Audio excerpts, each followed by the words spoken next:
Hello, my friends, and welcome to another episode of Machine Shop Mastery Podcast. Boy, do I have a good one today for you. I got to sit down with Sam Thevanayagam of Deval Lifecycle and Parts Life Inc. Sam is a truly inspiring guy. His story of even just coming to the US and how he's then bootstrapped one business starting back in 2008 by downsizing his living situation, maxing out his 401k, and then buying Deval Lifecycle out of bankruptcy in 2017. Again, putting all his chips in. And then what he's done with those businesses since is just truly remarkable. Deval, he said about 25 people when he got it in 2017, close to 200 or so employees today. Sam is clearly a very smart guy, but the wisdom he shares of investing in the people, investing in the processes, investing in a vision to align people, investing in workforce development, investing in mentorship, both him receiving it and then, of course, now giving back as he's further along in his journey. These are all topics and themes we talk about on the show all the time, and we've had other guests talk about, but Sam has just a beautiful way of bringing it all together in a way that clearly is very effective. I know you'll enjoy this episode, so without further ado, let's dig in and hear from Sam. Good afternoon, Sam. Welcome to the Machine Shop Mastery Podcast. I'm glad to have you here. Hey, Paul. Nice to be on the show, and I'm looking forward to the conversation. Me indeed. I've been looking forward to it ever since I ran across your company and your profile a few weeks ago on LinkedIn and just seeing some of the amazing work that you're doing with outreach, with the community, with your employees. It just really struck me as pretty inspiring. And I thought, my audience needs to hear this story. So let's start with giving a little bit of the background of you and then the two companies you're involved with. Yep. So, Paul, I grew up in the little island of Sri Lanka, all the way in the Indian Ocean. I came to this country when I was 22 years old. Both my parents were were serving. My father was an army officer. My mother was a school teacher. And I grew up in a socialist republic as far as the political system is concerned. Right. Mm-hmm. But always had a desire to come to the US. I did get a scholarship when I was 15 or 16 years old, an American Field Service scholarship that kind of slipped out of my hands because I did something reckless, got suspended from school, and that opportunity went away.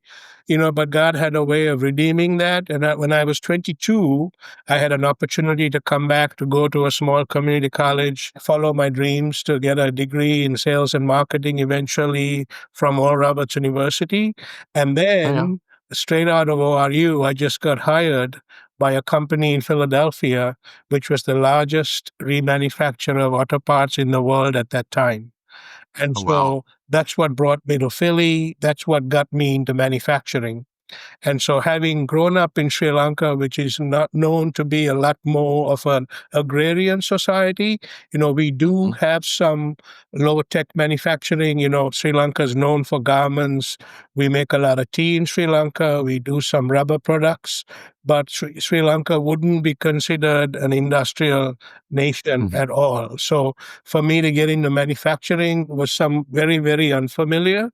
But, at that point, that's all I had. And so I took it with everything I got and went to work in manufacturing. Wow, what an amazing start to an incredible journey, which we're about to learn more about. Yeah, maybe just share a couple more data points from, starting in that remanufacturing business to the point where you bought Deval Lifecycle out of bankruptcy and have grown it into what you've grown it in today. So, Paul, when I worked at Cardone Industries, it's interesting. Even though my degree wasn't in marketing, my degree was in marketing. I never had an opportunity to work in marketing. I spent 12 years in operations and manufacturing, and I have to tell you, my first job in manufacturing, I was a disaster. I failed miserably because I didn't quite understand manufacturing. But I went to school at night and I got a certification in production and inventory management with an organization at that point called the American Production and Inventory Control Society. And that really helped me. And so the operation management there was, that certification was very similar to a certification in operations management, if you will. So I learned about inventory, I learned about lead time, I learned about setup time, I learned about all of those things that really enable me to really understand manufacturing. And then when I went back to that same plant that I was a failure at, I had some of my best times there. In my early 30s, I ran a manufacturing plant right in the middle of Philadelphia. It was a difficult place to work because when you walked outside, you would see needles. In the summertime, you would see, kids having vandalized cars and stuff like that. But even though the neighborhood that I worked in was not very good, I absolutely loved my job because it gave me a sense of worth because I was working with a lot of people. We were remanufacturing a lot of the hotlines there. So we did a lot of the high mix, low volume stuff there. And I absolutely loved, being in that facility. And I was, 20 minutes away from the head office. So they kind of left me alone. And so I had the opportunity, if you will, to be responsible for the entire plant, and not only for the quality, the schedule, for the culture. And it's something that I really fell in love with. And then I kept getting promoted. I went into procurement and supply development, did a really good job there, visiting a lot of other manufacturing facilities, setting up supply relationships all over the world at that point. And then in the year 2000, something unfortunate happened with me where I made a mistake and had to leave Cardone Industries. And so when I left, I also had a very restrictive covenant on me. And so I couldn't go back into the automotive for 2 years. And so I found my way into the seal industry and working with hydraulic seals and working with the companies that were involved in making hydraulic cylinders for construction equipment. So our customers were people like Grove, Case New Holland, Komatsu, Volvo Construction, people like that. And so having worked in that industry for 7 years, doing some sourcing and supply development consulting, finally, in 2008, right in the middle of a recession, I ended up bootstrapping a company that I started called Parts Life Inc. So I started Parts Life with the idea of actually going into the automotive world that I had left. And but in 2008, we were right in the middle of a recession, very, very difficult time to be in the automotive. That was a hard time. And recognizing that the automotive really didn't have anything to offer, I actually pivoted away from the automotive business into the defense space. And at that time, the Defense Department were having a lot of issues with high mix, low volume parts, especially those things that were discontinued by the OEM. Right. And when I was at Cardone and when I was consulting in the mobile construction business, I had really figured out a way to be able to solve these issues that were high mix, low volume and be able to put together supply strategy. So I then decided that I was going to do that for myself. I created a roadmap as a way to be able to pitch to the military and to the OEMs, to the Lockheeds of the world on exactly how I would solve their obsolescence issues. And so that's exactly how I got into Parts Life. And so the first solution had to be an engineering solution, right? Because many of the parts that they were looking for didn't have a technical data package in order for manufacturing to take place. So I solved that problem first by creating a technical data package, then going to prototype, and then going to low rate production. Eventually, as I kept running Parts Life, I realized that the best way for me to make sure that I was the one throat to choke, the one belly button to push for the Department of Defense was to get into manufacturing. So in 2017, I bought Deval Lifecycle support out of bankruptcy. Interesting. So can I go back a minute? Yeah. So without this technical data package, were you just working off of physical samples Yes. or maybe an old blueprint that wasn't, Yes. or yeah, can you describe that? Good questions, right? So it was all of the above. It was old blueprints, it was samples, it was mating parts, it was anything that we could find to it's almost like detective work, right? You got to put all of these Yeah. things together, and the best way I can describe it is, when you think in terms of obsolescence, the customers treat it like a hot potato, right? It's everybody's responsibility, but nobody is responsible, right? It's like when you're Mhm. passing the cushion. When I was a young boy, they used to play this game where you would pass the cushion, and when the music stopped, the person who had the cushion was out, right? That's Mm-hmm. exactly how a lot of the organizations handle obsolescence, right? They keep passing it back and forth. Everybody's responsible. Everybody has an understanding of what they think they ought to do with it, but nobody does anything with it. And so the best way to solve an obsolescence issue is to have a good customer supply relationship. Yeah. So maybe if you'd be willing to go back even a little further, how did you pivot into the defense industry? How did you even get the relationships and start the conversations about them needing obsolete parts? So it was completely out of desperation that I started to look for people in the defense space. But through the Small Business Administration, I had been through some coaching and some training, and then another foundation was looking to pair off mentors to some of the small businesses. So when they asked me, what type of a mentor that I was looking for, I said I would be looking for somebody who is in the defense space. And that mentor needed some items that they were in short supply. They gave me a purchase order. I did a really good job with that. It was like an $80,000 purchase order on 2 items. I did a very good job. Then they gave me another purchase order. And at this point, they gave it to me for $1 million. And then they Wow. turned it into $3 million.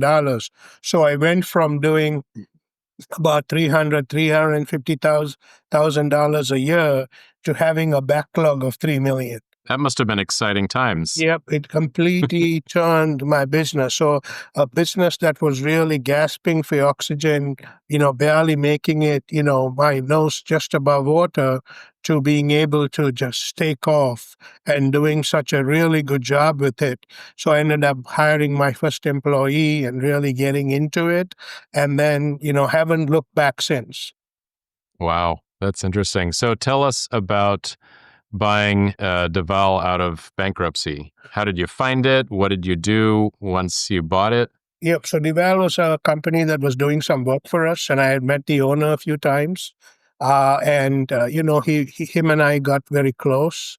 And I remember in 2017, the Super Bowl party we had at my house, and I told the owner, "Hey, I really would like to consider buying Deval, but I don't have any money." So as soon as I told him I would love to buy Deval, he got so excited. And then when I said I don't have any money, that same excitement just crashed and burned right away. But then, as I looked into it and figured out a way to put together a deal to actually buy it out of bankruptcy, because he went into bankruptcy because there was a company that he had owed $1 million to, that was looking to take them over, and he did not want to sell to them because they were looking to move it to Ohio. All of the people in Philadelphia would have lost their jobs. And at Mm-hmm. that time, it was about 25 employees would have lost their jobs Oh, because wow. this competitor would have moved the business to Ohio. And it was a high stakes court case with a lot of drama back and forth, But, we were able to prevail because the judge, I told the judge exactly what I was going to do. I had a good story. I was credible. My entire family was in court with me. I have a wife and 5 children. They were all there. There was quite a few employees who had come to court in support of me.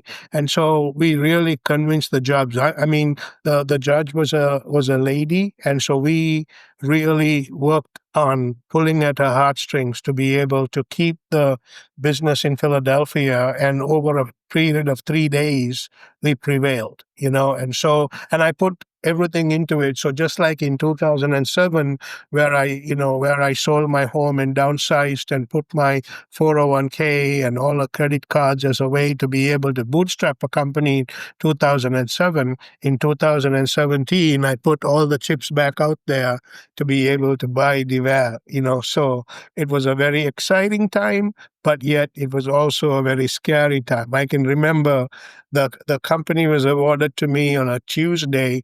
On a Friday, I went in and I was looking around because, Deval was in bad shape. They had a lot of parts in grocery baskets and stuff like that I was really not used to. And I looked around and I saw all of this. And normally I'm not a nervous Nelly. I'm not somebody who's anxious. But I have to tell you that as I was looking around, I said, wow, what did I go and do? And then, I rolled up my sleeves and went to work on Monday morning. I tell people that know me that I have a big vision, but I play small ball. It's one single at a time. It's one base at a time, right? So that's exactly how I, redeemed Deval, because even though I redeemed it in court, I had to redeem it, from a cultural perspective and a trust perspective, because there was not a level of trust there. The employees were awesome. They did have a good relationship with the former owner. They realized the owner had done everything that he could to be able to keep the business in Philadelphia. But still, I was a new owner. I was an unknown entity, and I really needed to build a trust element, which I went to work on right away. Well, let's dive into that. How did you build trust with a team of about 25, you said, Yep. employees? So when I bought the company, there was a lady in accounts that used to actually pay everybody, and I started to pay people because we were also a union shop, and I had run a union shop before when I worked at Cardone, but this union was a little bit more difficult to work with. And so what I did, I went to work every day, got to know people's names, made sure that I paid them, on a Thursday when we were paying people, and slowly started to get to know everybody. In the winter, I would make oatmeal. I have a really good oatmeal recipe that I had perfected.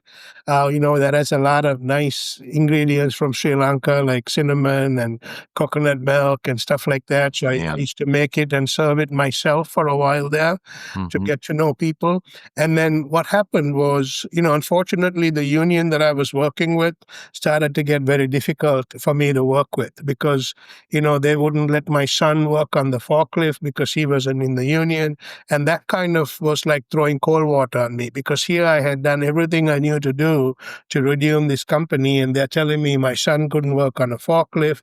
In a high mix, low volume environment, you need to be able to have the flexibility of a jet ski. At Parts Life, if you would come to Parts Life, I have a carcass of a jet ski there, because anybody that is around me and needs to work with me needs to be fast, needs to be flexible, and oh, by the way, you can have a lot of fun. But if somebody keeps telling you that you can't work here, you can't do this, things like cross training is very, very difficult to do. So over a period of 9 months, I eventually got rid of the union. Not an easy thing to do. Philadelphia is a union type environment, but we got rid of the union because the people recognized that my heart was in the right place, that they felt like they could trust me. And once we decertified the union, we've been able to really demonstrate to people that we will do what we say. A lot of companies, a lot of business owners, they use people to build a business. I have that on its head. I actually use the business to build people. So I have a lot of young people that work for me, a lot of minorities, a lot of refugees, some returning citizens. We have an organization that continues to demonstrate grace to people. And I love what I do, and I love what I have created, not by myself. It has taken a whole group of people to do this. But it's something that is scalable. And also, we serve not only our own people, but we serve the U.S. warfighter. And I don't care what you think about politically. It's important for the USA to have a strong defense. Because Yeah. even then, right, growing up in Sri Lanka, we were part of the non-aligned movement. So there was, growing up in the 70s, there was two superpowers, the USA and the Soviet Union, and then there was this non-aligned movement, right? And so you used to always wonder, why do you need, these superpowers? Why do you need an older brother? But I was an older brother, and growing up in an all-boys school, I never let anybody pick on my younger brother. Why? Because I was the strong one, right? And so I recognized as I grew up the importance of a strong America, right? A strong America is a good thing for the world. Every time America tries to pull back, and not be involved in the world stage and not be the power that it is, it actually creates a lot of bad actors, right? And so we serve a huge cause, right? And so for me, my purpose statement from a company standpoint is that we want to support the warfighter, take care of the U.S. taxpayer as a way to glorify God. So I can't think of another way to be able to do that than the work that we do. And so, there's almost 200 of us that go to work every day. And so we have a strong mission, a strong purpose, and we are in the process of building a strong culture. Wow, that was that was amazing. So I love this idea that you're there to build people. The business is building the people. Where did that mindset come from, as opposed to the other way around? Yeah, so I grew up in a Christian home, and if you look at the Christian story, or if you look at the gospel story, it's a story of redemption, right? It's a story of God in His mercy wanting to redeem His people, right? And so reconciliation and redemption is a very important part of a human's experience, and it's so true that we get to do that every day in a couple of ways, right? We are rebuilding lives and we are also rebuilding parts. So one of the things that we do in manufacturing is we are also remanufacturing parts. For instance, we remanufacture the launchers on the F-18, both for the missiles and for the bombers. And, we are reclaiming the assets and then, fixing certain parts, putting other new parts. It has to go through a test. And so, that's what we do on parts, but that's also true when it comes to people, right? There are people sometimes who, because of their indiscretions, end up having to be let go. There are people we've brought back. There are people we give second and third chances and try to get them through counseling and various means. I have a lot of young minority, men that work for me, and many of them have a really difficult time with structure. And so part of my responsibility is to be like a father to them, to be able to provide that structure, not to necessarily give up on the standards. The standards are established, it's there for a reason, but to be able to coach them, be able to give them opportunities, counsel them. We have a industrial chaplain. We also have a Christian counseling center that we send people to. We are willing to do all types of things as a way to be able to make sure that our people are working and doing a good job. And they don't always have to stay with me. I have lost some, even though our retention rates are extremely good, we have lost a few people. But the beautiful thing is, while they work with me, I was able to create value for them, because end of the day, someday when I stand before God, that's all I'm responsible for. How is it that I treated them while they work for me, so. Hmm.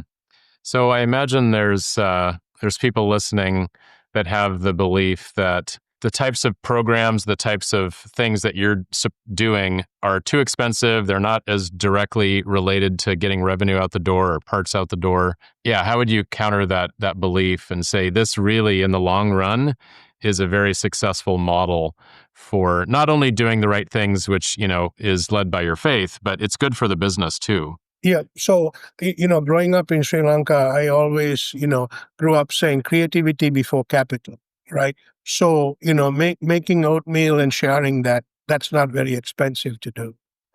You know what I'm saying? Hmm. I mean, Yeah. oatmeal, between oatmeal and coconut milk and some brown sugar and some cinnamon and some, raisins and almonds, that is not an expensive meal we're talking about. In fact, when I used to be on a mission trip, in Antigua, that's what we served the people that we went on missions. It's quick, it's fast, it's something it's not difficult to clean up after that. Mhm. So, it's not about money, right? It's about how you treat people. Our people are made in the image of God. So I am not necessarily about throwing money at people, even though we have things that we do. So, for instance, let me give you another example about creativity before capital. We are talking about machinists.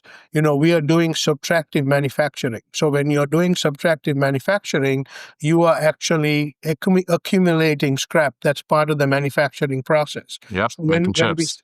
when we sell the scrap, we don't put that back into the profits of the company. We've actually set up a benevolence account.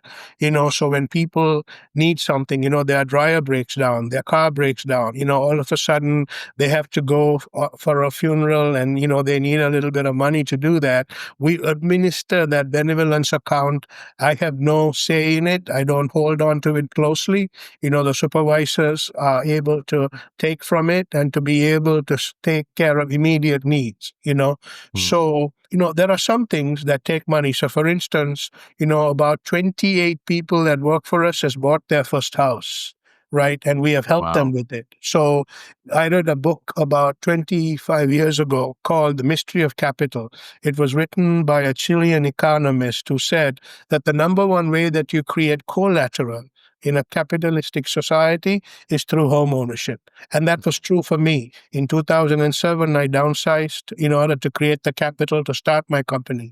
In 2017, I collateralized my home in order to be able to fund the debt that I was going to take on to buy Deval out of bankruptcy. So it's true in my life, and I have helped about 28 people buy their first home, right? So these are ways that we are working with people to kind of help them to become part of that American dream. And to whom much is given, much is also required. And I would also say it's more blessed to give than to receive. So, I am not looking at how much money I'm making. For me, my assets are my trophies are in the people that come to work for us and the transformed lives that we are able to count based on the work that we do. Wow. That's amazing. That's really inspiring. At the end of the day, you are still in a manufacturing business, right? You're machining parts, you're making those chips and I love the fact those go into a benevolent fund. My podcast is part of the Making Chips Network. And so our tagline is, if you're not making chips, you're not making money. Yep. And, in this case, if you're not making chips, you're not putting that money into that benevolent fund.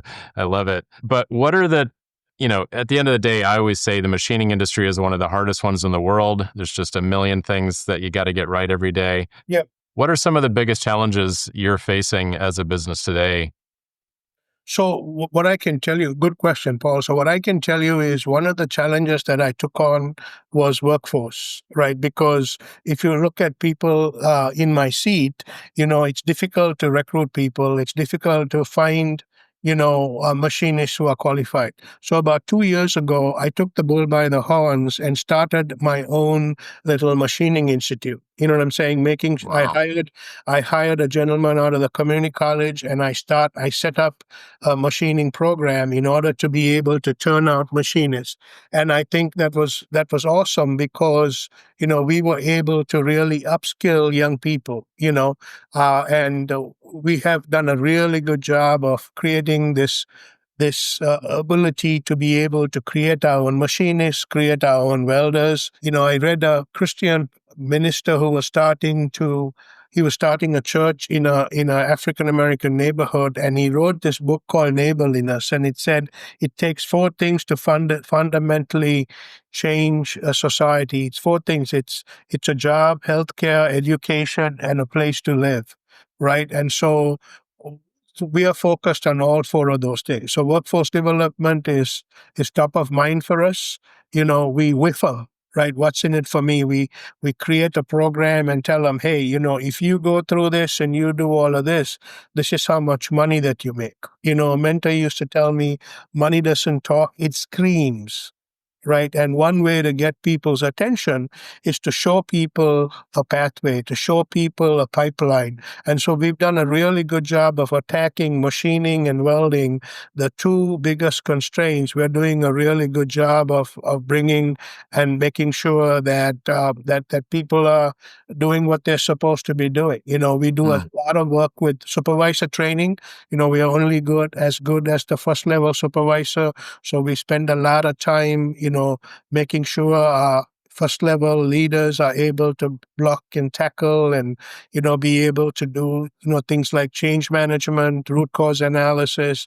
End of the day, we are in manufacturing, right? And then, we have some very strong quality emphasis, right? So Of course. I went to I belong to the Philip Crosby's, concept of quality, which is, quality starts with the customer requirement. The standard of quality is zero defects. The measurement of quality is price of nonconformance, and the system of quality is prevention instead of inspection. So these are concepts that our people know and understand. So, a lot of times in manufacturing, people are, they are expecting inspection as a way to be able to find rejects.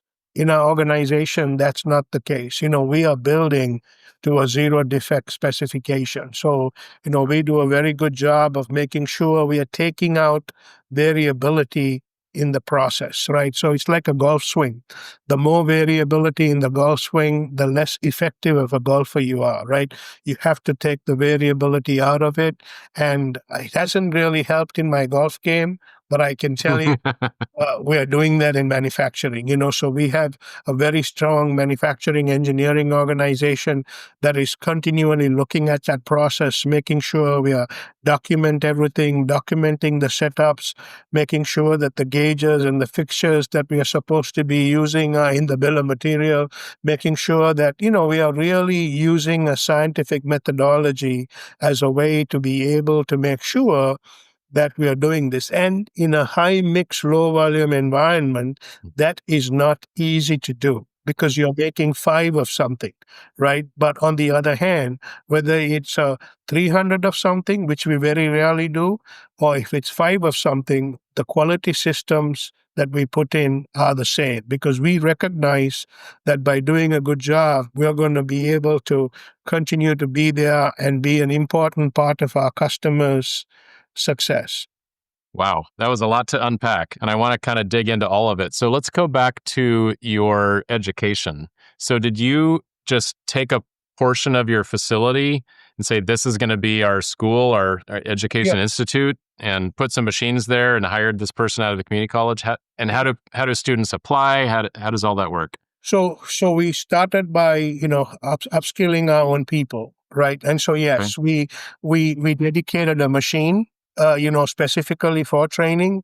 We invested in the curriculum. Some of it was created by ourselves. We worked with an institute. I can't remember the name of it, but we worked with another organization to be able to come up with the curriculum. And then, the instructor started to teach, and then we created a scoreboard and, made sure that we kept track of it, provided line of sight to people, not only the people who are going through that, but the supervisors and so on and so forth.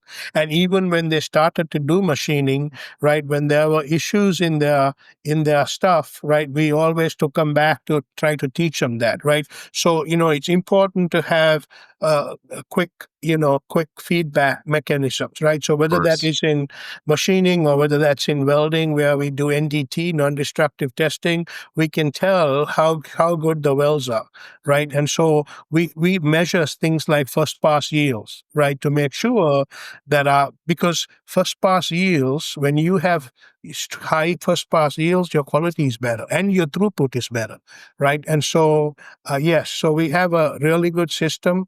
I've invested in all of this, right? I decided that rather than pay taxes, I was going to use that money to be able to invest in my people. And then the nice thing is some of these states have some good grants for workforce development as well. We have Yeah. actually gone after those grants because again, I believe in being a good steward. I believe in stewardship, right? It's very important, especially when you're using taxpayer money, that you use it wisely, that you use it well. And that's why I have a very difficult time with a lot of governors who are willing to just piss away money, and it really turns my stomach, when I see a lot of these cities and states that are not run efficiently, run effectively. I think that's, in my opinion, that's criminal, right? We have a lot to be thankful for, and it's important to show good stewardship. Mm-hmm. Mm-hmm. Yeah. So your institute, is it strictly for people that are currently employees, or do you bring people in sort of outside and in an effort to hire them? So we bring in some high school kids. So one of the things that I have done is also gone out and built an entire ecosystem, right? So we know a lot of the high schools, the community colleges, the trade schools. So both at Parts Life and Deval. And so Parts Life is in Moorestown, Deval is in Philadelphia. And so in both these places, we are really building an ecosystem, right? In bringing people along. So right now at Parts Life, we have a lot of engineering interns who are working for us this summer. At Parts Life, at Deval, we have quite a few machinists and people like that who are coming in and getting trained, in the high school. It's a great way to give back, but it's an Mm-hmm. important way of keeping these people on the hook, right? Mm-hmm. As a way to, when they finish, I want them to come work for us. Well, I applaud you for that. That's definitely taking the long view on workforce development. But yeah, I've had other guests on the show that are doing similar things. They're really investing in getting, the name of their business further and further down, like even into middle schools, and, sponsoring sports teams and just becoming a part of the community and making it obvious that this is a great path Yep. for a successful career and being able to buy a home and the things that you mentioned. And then the model of quality, you called it. What was the name or the acronym you called it? Yeah, so it's called the 4 absolutes of quality. 4 absolutes of quality. Okay. So the first one is a quality definition, which starts with the way you define quality is meeting customer requirements. Yeah. That's the first one. The second one is the standard of quality is zero defects. Mm-hmm. The system of quality is prevention other than inspection.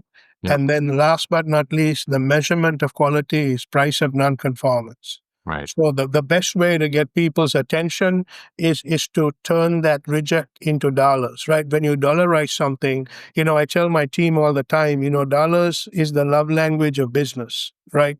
So you have to, if you say I had 6 rejects, that doesn't Yeah. communicate. But Sure. if I say, you turn that 6 into $600, right, because of rework and all of the work. Now, $600 at the end of the month, right? Because so we actually have a report card that says, what is our price of nonconformance for quality, right? So we measure quality internally, and we also measure quality from our suppliers to see, how the incoming quality is. And we are constantly using dollars to measure as a way to be able to work on those things that are important. Because now you can do a Pareto and say, hey, here's where we need to work, right? Mm-hmm. And do you tie that back into something like profit sharing or bonuses, or if they help drive the cost of quality down, this is how it benefits them? So we have a bonus program, and then we are also constantly looking at people's rates to see how well we are paying them, and making sure that money goes back into the pocket. Mm-hmm. Yeah. And do you feel that that just creates a lot of buy-in? As a takeaway for people, what are the best tactics, strategies you've employed to really empower the team to drive that cost down to benefit the whole ecosystem? So I would say our turnover is very, very low, number one. And number two, one of the ways we are growing is through referrals, right? Where people are bringing their family, they're bringing their friends to work for us, right? They're not going to do that, if their experience is not a good one, right? And so we are constantly working on that. We are driving that empowerment all the way through. I'm sure we can do more, right? I'm sure we can do more, but and it's a journey, right? You never arrive at this thing. The continuous improvement process is something that you have to constantly work on. Yeah, of course. So you mentioned a little bit of how you got into defense, and when I look at our client base at ProShop and just the industry at large, certainly I do see right now that industry is one of the strongest. Our customers that are in that are sitting record growth, but not everyone has a foot in the door, right? There's companies in other industries that are not doing as well, and there seems to be unlimited appetite for more capacity, in the defense industry. If you were advising a company today that was not in defense, how would you suggest they try to get a foot in the door? Yeah. So what I would say right off the bat is there's been a real erosion to the defense industrial base. Yes. In the last 4 or 5 years, and really there is no good pathways really into the defense space, right? And so one of the things that we have done to help that is we just became like a certified mentor to the DoD. So Deval, as a small company, this is usually only left for the primes, but because we saw a gap in it, we have become a mentor certified by the DoD, and we are very close to putting together our first mentor-protege agreement that is going to be funded so that we can actually pass on some goodness to a smaller supplier, right? Because if you really think about it, even me, right? I feel like I'm a man of average intelligence, but the place where you have to enter is still here. So there is that gap, and that gap is very difficult to be able to overcome. But what I can tell you is we also have a lot of subs that do machining for us. Recently I had to make a phone call to some of our suppliers in the area. I did that last week. And one thing I can tell you is my company has done a very good job. My purchasing organization has done a very good job of sourcing locally.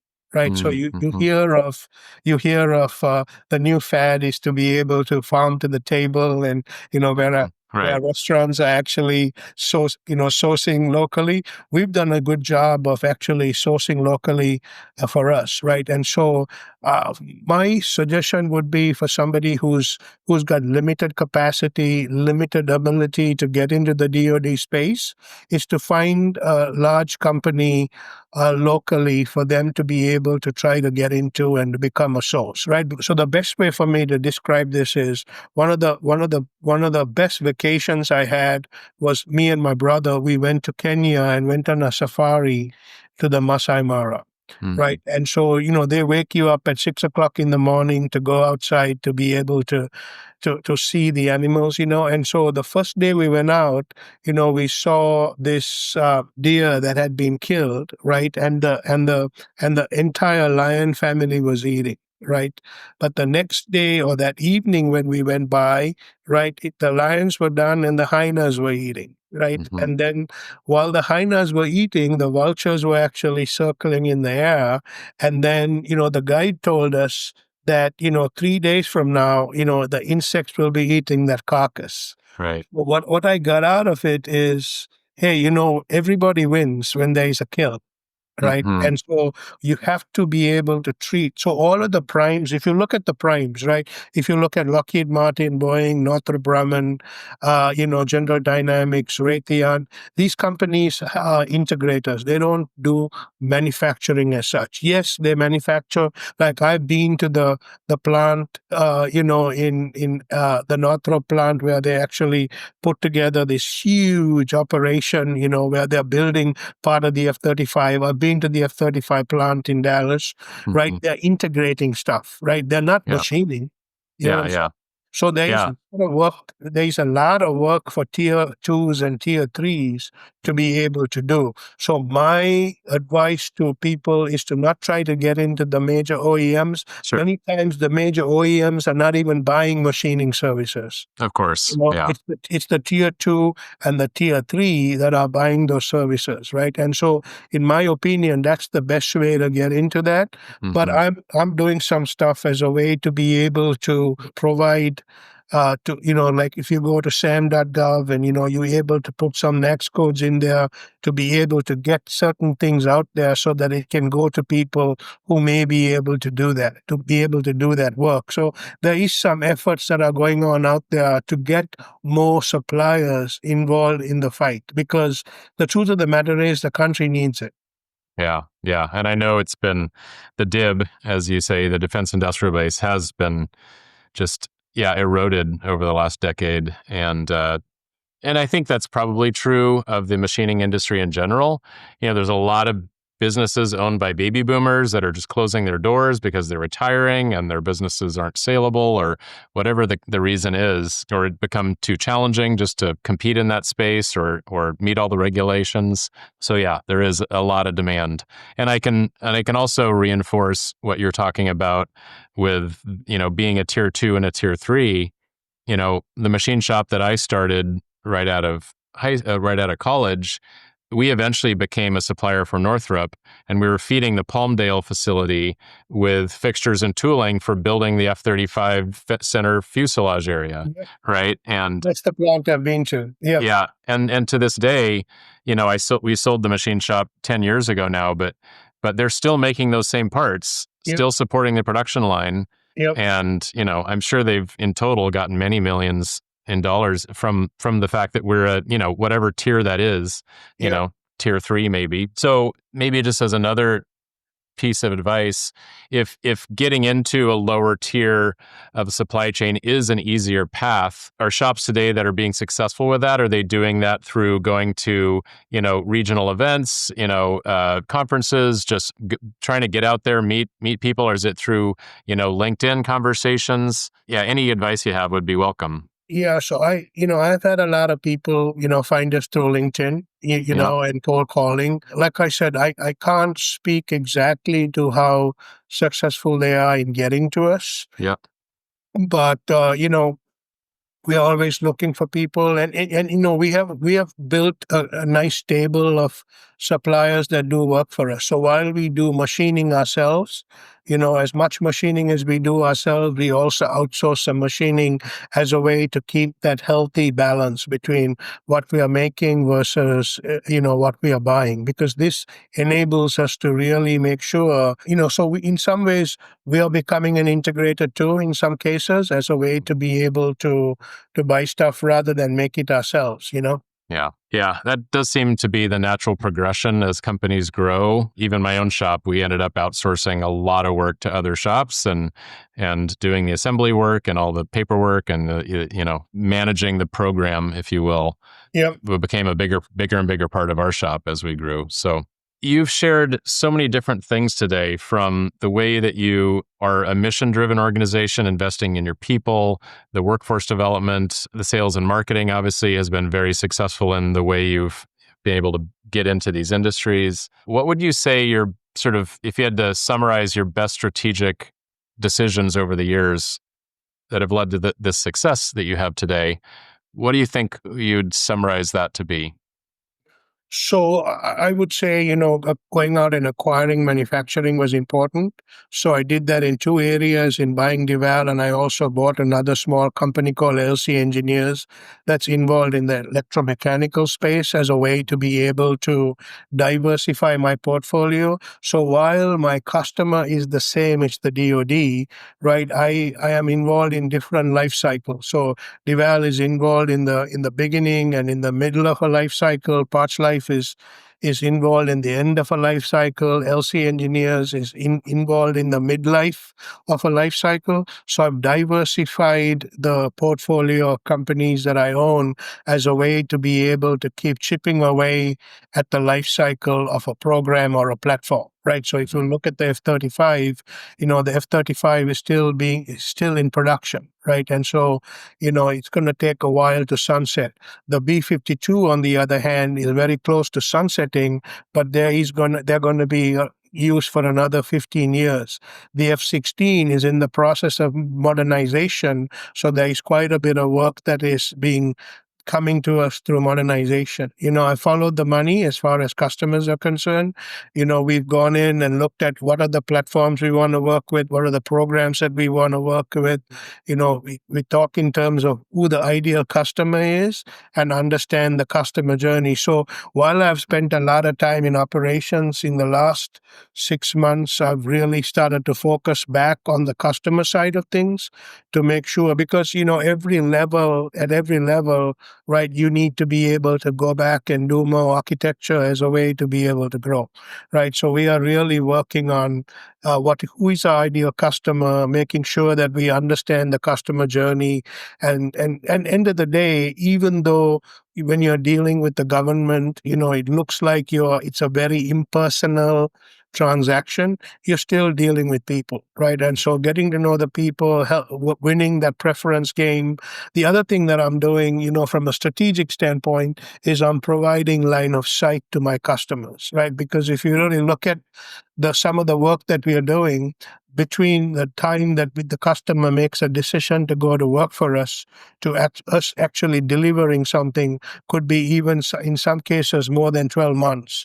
We're starting to do some work on the submarine program, and that's a heavy lift, right? Mm-hmm. So if you make a decision today and you're going to deliver a year from now, what becomes important to the customer, right? The customer may have some anxiety, some buyer's remorse. So what I'm doing right now is really building line of sight.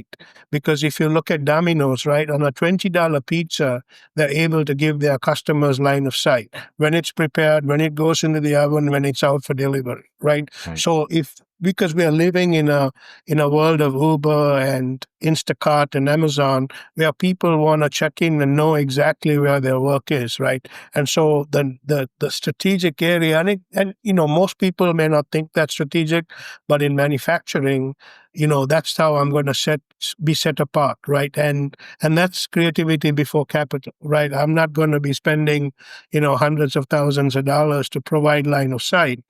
Yes, it's going to take some investment because, in order for me to provide that visibility, I need to make sure that I have systems that are capable of being able to provide that. Hmm. But that's not only good for the customer, it's good for us internally. So that's what we're working on. I love you're taking concepts that we hear, marketing and supply chain and, like ICP and client journey of line of sight and systems and personas, and you're applying it in a real world scenario and making it work for your company, right? It's not just marketing mumbo jumbo, right? It's like, if you apply the principles in the right way, they are highly effective in actually delivering the results that you need to grow a business. That's amazing. You have to show people how you're creating value for them, Yeah. Yeah. Oh, man, this is such a good conversation. I already kind of maybe asked this question, but just maybe more pointedly as we start to wrap up here. For companies that are a little earlier in their journey, earlier in their growth, what would you say would be some of the best advice you would give them to ensure their success in the long term? Yeah, so I feel like it's good for them to have a mentor, especially in how to scale, right? I always, the example that I give is there was a baker in our church. She used to make awesome cupcakes. And all of a sudden there became a buzz about the cupcakes she was making, and so she did really good when she was making 100 to 200 cupcakes, right? But as soon as that business grew, right, because as you grow, with scale comes all types of new constraints, right? And especially if you're very good at doing something at one level, getting to that next level can be extremely difficult, right? So you really need a Sherpa, right? So, you wouldn't go out and climb Mount Everest. I don't care how fit you are by yourself, right? You'd go out and hire a Sherpa. And sometimes when you talk in terms of consulting, you always think, oh, these people are expensive. Sometimes you just have to surround yourself with people, who are there for you. You know what I mean? So again, I'm not talking about going out and hiring consultants who are extremely expensive, but look for people in your network, that you can count on to be able to guide you through that process, right? Because one of the things that I find with entrepreneurs is, especially people who have worked for themselves all their lives, they don't know what they don't know. Mm-hmm. Absolutely. And we will all hit that place where, what we are not sure what to do next because we've never done something like that before. So it's always important to surround yourself with people, barter if you need to, right? As a way to be able to surround yourself with people who've been there, done that, as a way to be able to do that, number one. And number two, there is no silver bullet. There are people who don't know marketing who say, oh, the best, the next thing to slice bread is I need to go out and get a website. I need to have a social media presence. Sometimes, it's like working out at a gym, right? Everything when you're working out, your body needs to be in proportion. You've seen people, who are out there with huge biceps, but their legs are like, little chicken legs. Exactly, right. And that doesn't look attractive, right? So Sure. you have to build everything to proportion, and you have to know your constraints and work on your constraints, right? So that would be it. Surround yourself with people who've been there, done that. Mm-hmm. Make sure that you're working to proportion and really work on those constraints, right? So for us, our constraint, we found early that it was going to be a people issue. So we attacked it early and we attacked it with everything we got. So sometimes people are willing to do that with the customer, but when it's internally, they're not willing to put their blood in it. They're not willing to invest in it like the way they did that. Mm-hmm. While me, I'm saying, I'm going to go after it because by doing a good job here, you know what, I'm going to create what I need, Yeah. So if I'm reading between the lines, people need to get your oatmeal recipe and then barter to provide people with a delicious breakfast in order to get trade of some knowledge and advice. There you go. Yeah. So I would just, all joking aside, when my shop was about 4 years old, we didn't know what we didn't know, right? I was like probably 27 years old. And after 9/11 happened, our work fell off a cliff, and we thought we were great business owners because things had gone well before that, but we absolutely, just tanked. We didn't do the right things to adjust our costs, and we were literally weeks away from bankruptcy. And it wasn't until we found an advisor through our local small business development center, which didn't cost us a penny. It's just part of, they're funded by the state to help small businesses. And that relationship saved our company. And we went on to, work with that guy, Tom, for probably 10 years after that. Wow. Right. Yeah. And helped us grow and learn the things that we realized that we didn't know. Right. Yep. And I think this industry, there's a lot of pride, there's some ego, there's a lot of people that feel like they can do it all. They shouldn't need to rely on other people, but it's to their own detriment, honestly. Yeah. Last year, I hired somebody 74 years old to come work for us, right? Wow. Most people wouldn't be trying to hire somebody 74 years old, but I went out and hired them because I have a lot of young people in that department, and I wanted him to come in and mentor and teach and train and stuff like that.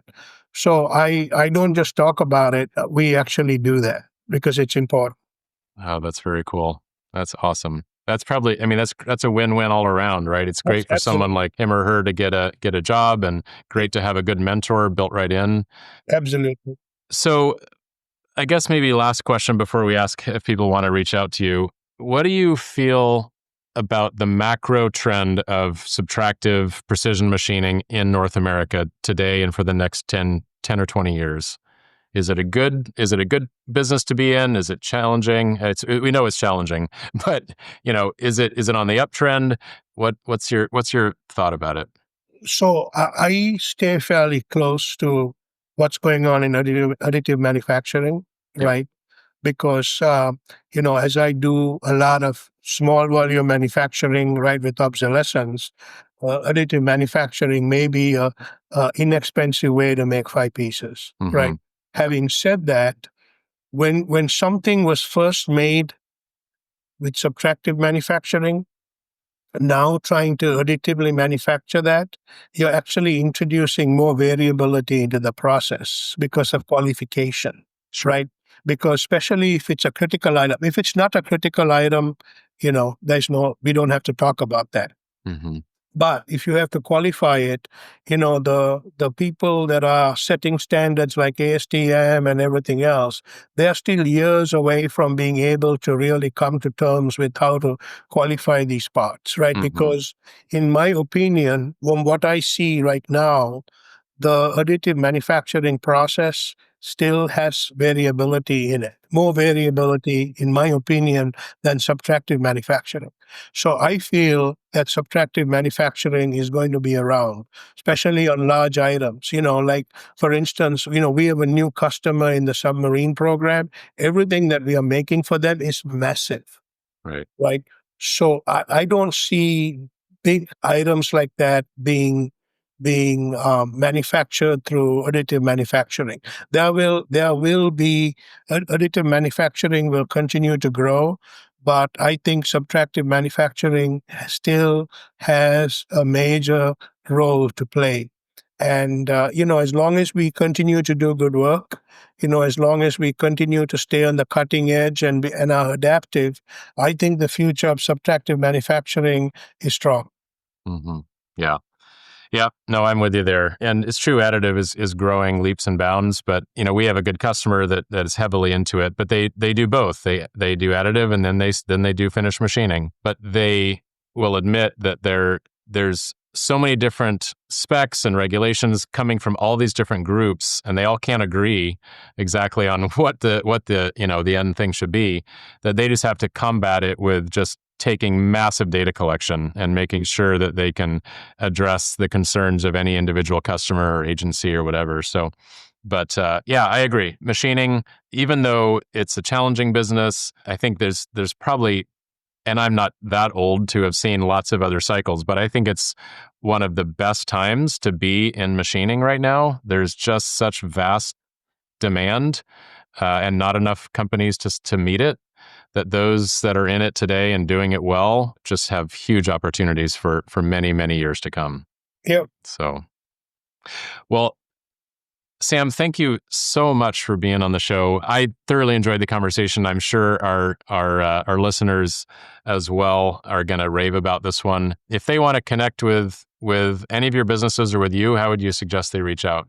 So I'm very active on LinkedIn. A good way to do that is to get to me on LinkedIn. Our websites are partslifeinc.com and DevalLCS.com, which stands for Lifecycle Support, DevalLCS.com.